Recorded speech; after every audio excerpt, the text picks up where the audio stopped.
Oh, hot modern action. Oh, this is an interesting match. Action. So here we are. May 16th, It is the 16th of May. 2017. It's my father's birthday. Oh, wow. Happy birthday Yep, happy birthday. to Pappy Gunn. So this is an interesting one because this Skred deck has main deck Blood Moons, It does. which is pretty cool. The downside of this Skred deck versus Jund is that your first land is going to be a huge tell that you are playing for main deck Blood Moons. Oh yeah, Farrell's gonna sniff it out right away. Unless he has like a fetch land, don't pop it, fetch land, don't pop it type hand. Oh man. But that's going deep. I wouldn't put Stephen Brown on that level. Probably a couple levels below it. All right, we'll see. We'll see how many levels he can get to. The other thing is that in a room this small, you start to know you people, sniff 'em out. and you know what people are on. So we'll see where Steven stands. Hopefully he's standing in front of his chair so he can Well, sit down He's not sitting in his chair, so and we shuffle know, up. We know that much. So I think the best thing that came out of the Pro Tour this past weekend Was the coverage? Jerry T's sleeves. Yes. Were nice. Yes. Very nice. I think those are Legion brand.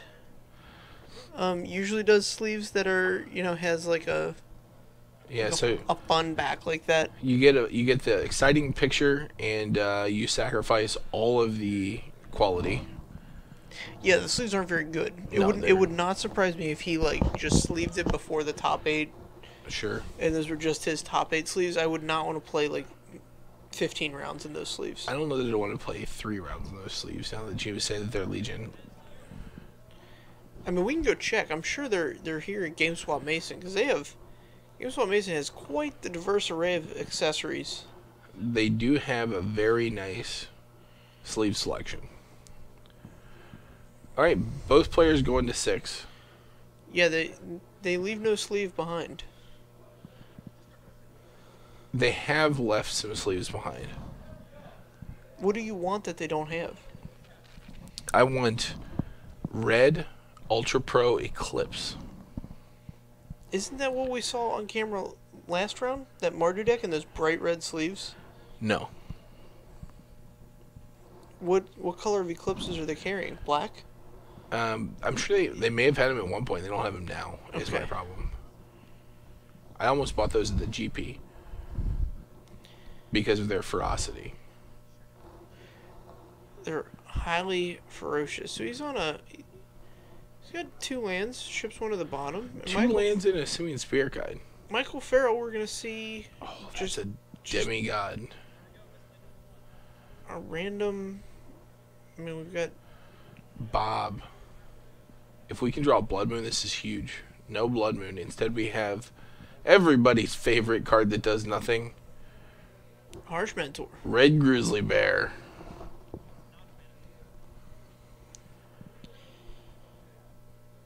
Do you think Farrell just lets the Dark Confidant ride here?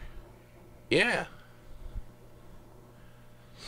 So this Skred deck doesn't send a lot to the dome.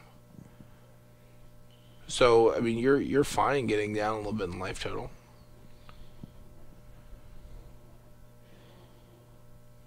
All right. He really needs to get this Dark Confidant off the board. And Violent Eruption There we go. is going to get a nice 2-for-1. Yeah, that was a solid play. I know he was probably very tempted to keep that Simian Spear Guide in hand to drop this Demigod, but He's got another one. not great against the Jund deck. They've got lots of removal. Draws a Bolt. Bolt's pretty solid here. Yep. I think Steven's come to the same conclusion regarding this Demigod. Yeah, it's not a critical card I think for that's him. a Blasphemous Act. in hand as well. There's a Terminate. More creatures to the board. So right now, this Blasphemous Act only costs 6 mana. 3, yeah. Listen, 6 mana is a heck of a rate for 13 damage to all creatures. Yes. I disagree.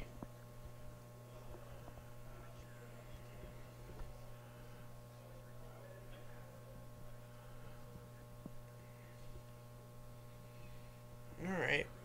3/4 still too big to bolt. You gotta main phase this bolt on Huntmaster. Yep. Like that'll get out of hand if you don't. Right. It's not ideal, but it's where we're at.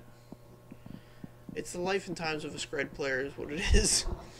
Yeah, he'd like to see a Skred.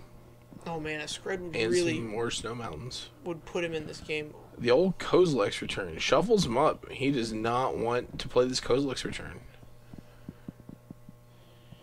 Interesting. So we saw two different sweepers here. Yeah, that's interesting. Volcanic the volcanic eruption, volcanic fallout. Sorry. Right. Pretty good there. Kozilek's return a bit worse.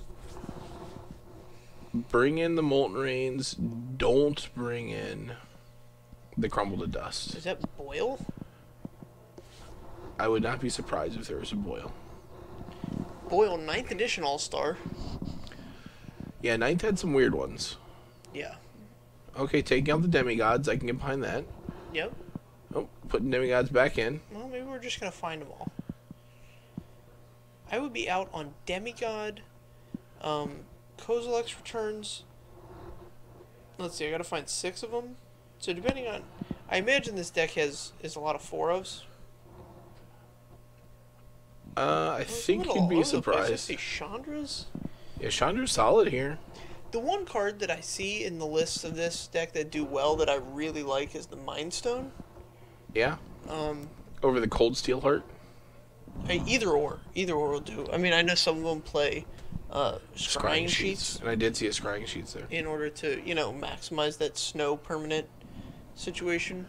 In my mind, if you're gonna do that, we might as well play Friction.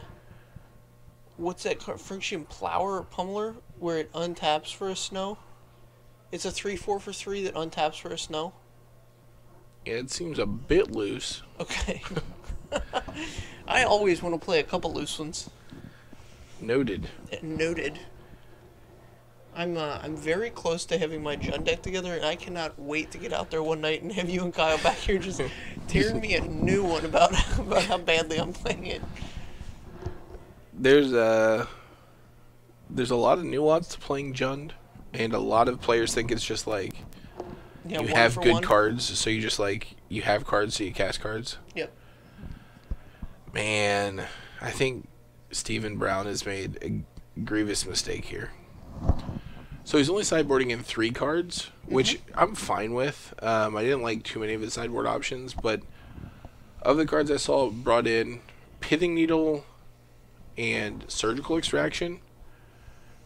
I don't know what the third was. So if the third was better than Pithing Needle, then I would probably play the 2 Molten Rains and the Pithing Needle.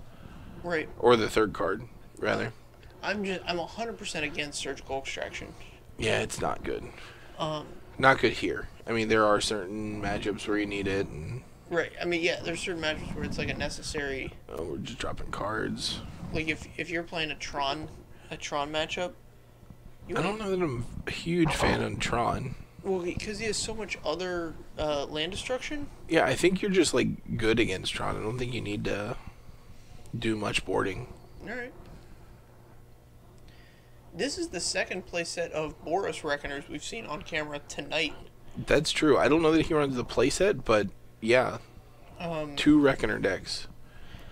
Which is interesting. I mean, that Throwing back 7 was obviously fantastic in Standard, but I'm not super high on it in Modern. Well, I mean, so he's playing it for the Blasphemous Act combo, which is something that you can do. Right.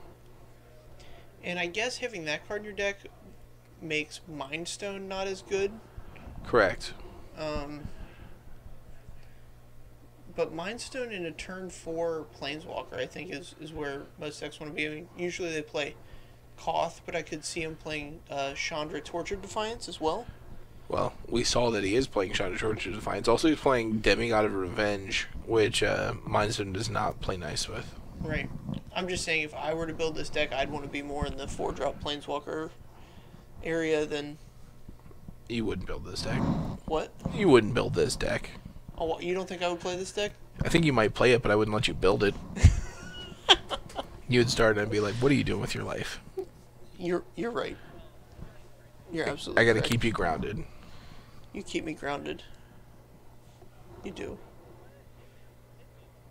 Alright. Down to 6s. Let's see how this plays out. An elaborate cut by Stephen Brown. Oh, yes. Stephen Brown asking for the draw this game, roll the 7s. Keeps it. It was a Koth on top. He's got a Koth in hand, 3 lands, bolts, and relic, looks like. Might have been a Skred and relic. This might have been the sideboard in. I'm pretty sure I saw a relic in the main deck. Okay. Bolt it is. Alright, Koth. Old Koth down. So Relic's an interesting way to keep Goyf at a reasonable size. And here's a non-go. Harsh Mentor, I believe, is opponents. Oh, does it read opponents?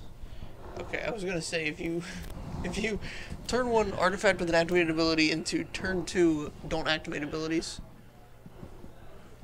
Alright. Targets himself. Goyf is an 0-1. Daring him to block. We can just keep Goyf in an 0-1. We don't need to bolt it. Farrell will pass on the blocking. He's good without any of that action. The hand is Mountain Lightning Bolt, which is great because these Skreds are going to be live later. Alright.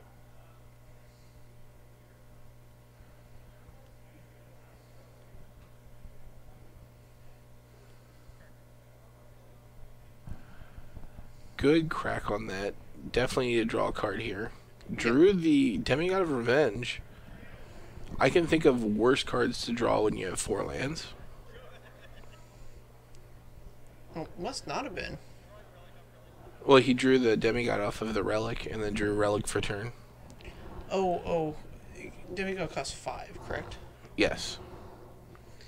I always have it in my mind that it costs 3 because in Standard we used to Seething Song into Demigod. Oh god, you Seething Song into Demigod. Don't announce your trigger. Yeah. Ask resolves. Let them counter it. And then resolve your the trigger. trigger. Oh, what a scumbag world we lived in. It was the damn Wild West. Even then, it wasn't really the Wild West, though. Alright, here's the Demigod of Revenge. So this is a 5/4 flying haste. And Steven is going to... So it's a 5/4 flying haste, and when you cast it, you get all other Demigods of Revenge out of your yard and put them onto the battlefield. Right. So the old trick, back in the day... Back in the Wild West. Back in the Wild West, we used to put this card on the stack without announcing the trigger, and then if somebody wanted to play a card to counterspell it, you would let the counterspell resolve, putting the Demigod into your graveyard, and then resolve the trigger. That would not work. Nobody would let you get away with that today.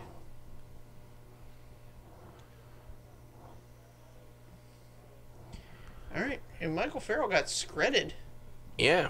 Demigod wrapped it up. Yeah, Demigod when resources were low. Yep. Pretty good. I think that's where Stephen Brown wants to be. I think his haymakers are just a little bit faster than Jun's. And so if he can get to a point where he's like traded off enough and we're down to like 1 or 2 cards in hand and get a Demigod or a Planeswalker to stick, sure, he's going to be happy about it.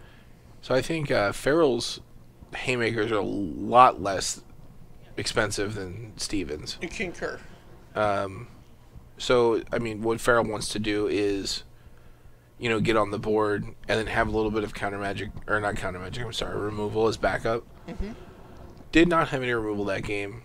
He had the Abrupt Decay for the Harsh Mentor to try and grow the Goyf, but Steven had the Lightning Bolt, so it was irrelevant, and the second Relic. And then by then it was just all Demigod. I think for this game, Farrell's going to be looking for a little bit more interaction. Concur. Didn't see how many cards Farrell brought in. I'm always interested to see how much discard stays in or goes out. Alright, multiple costs. Probably take the Relic here. So the costs here are the same card, they just have 2 different arts. Agree. Just keeping the viewers at home informed. Yeah, Bob, pretty strong here. Hopefully one of the cards he drew was a Skred. Doesn't look like it is. No, he's going to try and get... I mean, I don't know how much Farrell's willing to commit to the board, but the Violent Eruption in trade for the...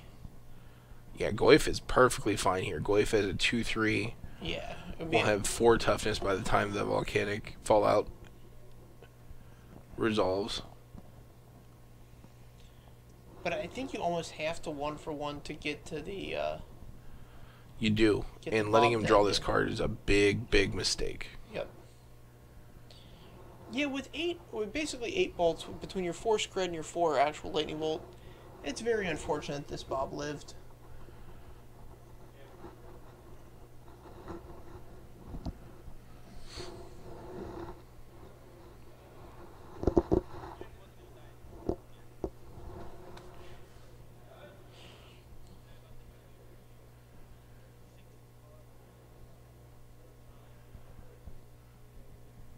Alright, so we've got 15 to, I believe, 12.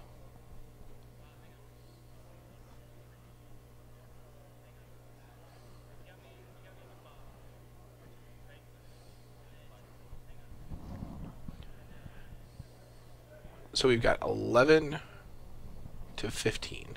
Alright.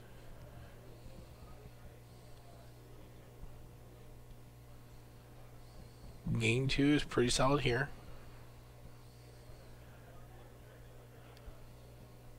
Alright, so now we're going to see a Koth come down. But is this too late? Yeah, I just don't think the Koth is enough. Alright. Just gonna go for the dual deck art.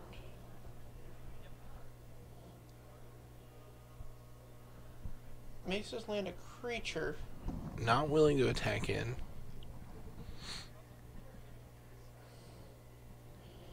Noting that Koth does not play very good defense, and I couldn't agree more. Skredding the Kitchen Finks is a weird choice. See, I would have blocked there, or just let the Koth die. Because... Well, you can't block. The mountain's only creatures on the turn. Oh, okay. It's not New Nissa. Did everybody attack Koth? No, just the Goyf. Interesting. See, now the Skred would have been amazing here. Yeah, this isn't, I don't know what he's trying to do here. No, neither do I. I think he's just dead on board. 6, 7, 8, 9, 10. I mean, if I were Farrell, I would have just taken that hit and attacked him. Yeah. I would have ignored Koth. So 6, 7, 8, 9, 10, 11. Yeah, Farrell would have killed him. He still kills him anyway with the Raging Ravine. But he would have killed him without the Raging Ravine. Sure. Or probably with an insurance policy, because now if he were to have another Skred in hand, and he can shoot down the Raging Ravine, Farrell attacks his life total, and if he were to have a Skred to shoot down the Raging Ravine, it would not kill him, and then he would have another turn to do who knows what. Right. Play another mountain and another Skred, perhaps. I mean, that's about the only out, I think. Blasphemous Act. Yeah, so if Farrell would have just foregone the block there, he could have killed him, but... If he can still kill him.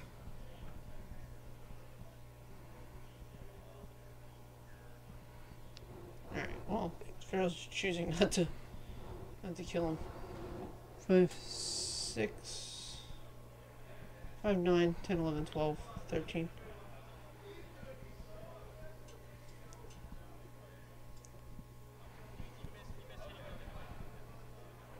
Okay, so Farrell, he was misinformed as to what the life totals were there. That wasn't an actual misplay on his part. I see. Play Koth, untap.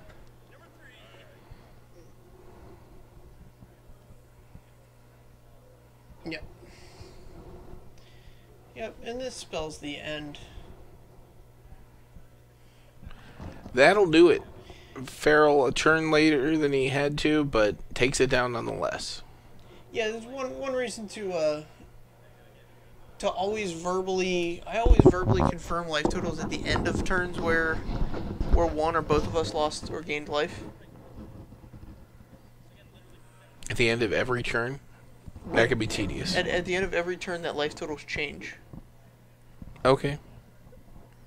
It's really not that bad. You just announce life totals and then draw your card. Alright. I don't do it at the end of every turn cycle, I guess, before I draw my card. Oh, okay. I know what life totals are going into my turn. Alright, well, let's get these guys off and see if we got a backup match going. You need to calm down. So it looks like Anger of the Gods was the third card there.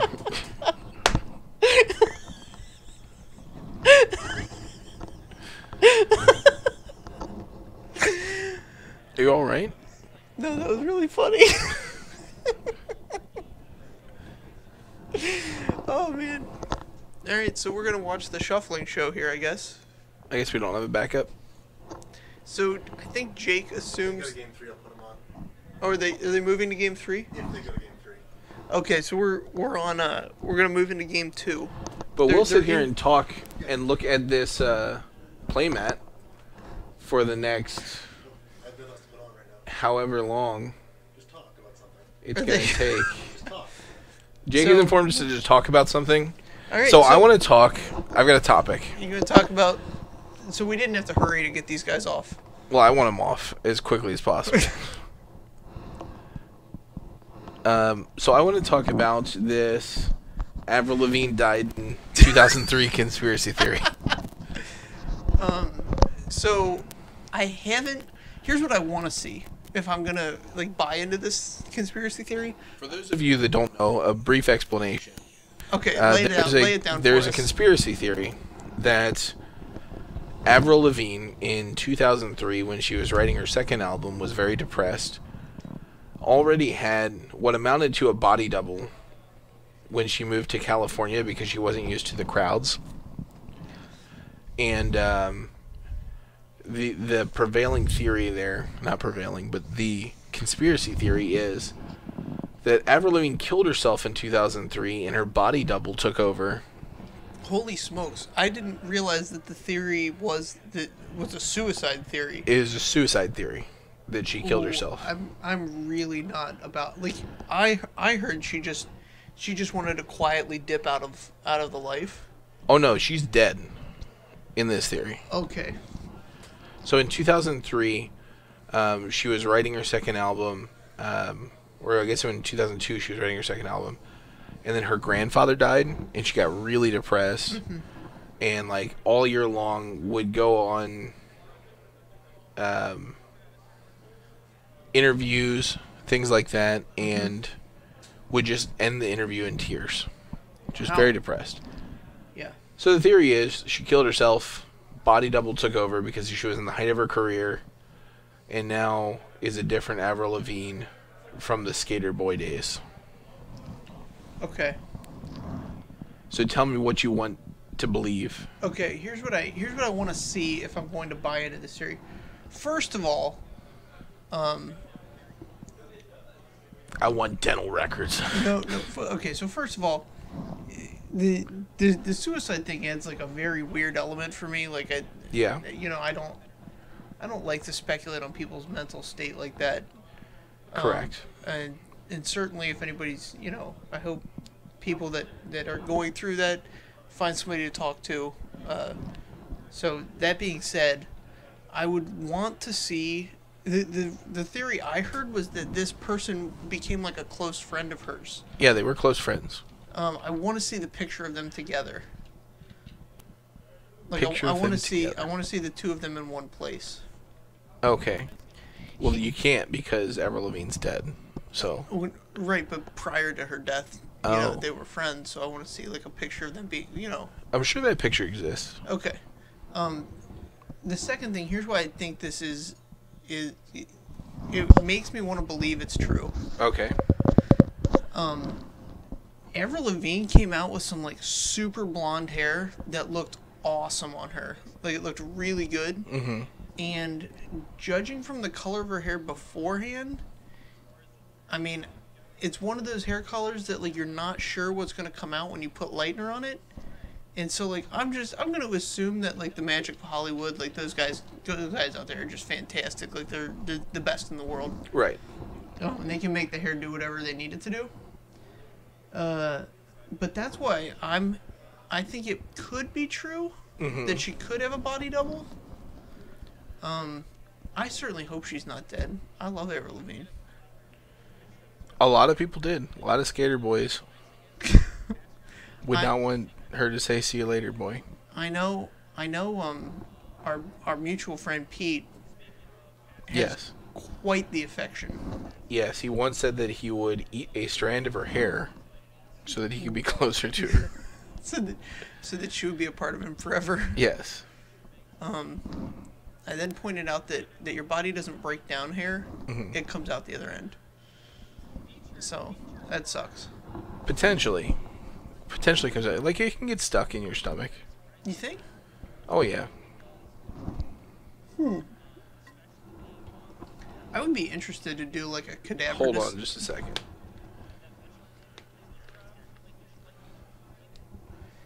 Yeah, so I'm pretty sure we could take these. Steven is discussing why he likes Harsh Mentor, and I just wanted some explanation, but all we got was fetch land, blah blah blah, fetch land, Right. bowl. I think you could unsleeve these Harsh Mentors, tear them in half, Yeah. and in their place put Mind Stones in. Okay. And the deck would be exponentially better. I think you just put like snow-covered mountains in instead, and the deck would be exponentially better. I want Mind Stones. I also want to cut just any one of these like big sweeper spells for a fourth Demigod of Revenge. Cut a Koth. You don't need 4 Koths. The way that card works is that you get to bring them all back. So you want redundant copies of Right. The Demigod. That's the strength. Yeah, I don't like these Kozilek's returns either. So I've got some bad news, John. Tell me the bad news. The backup match is no longer live. They went 2 games, and we're not going to get to see a third. Oh darn. Well, we'll see you here in 25 minutes. Yep. We're going to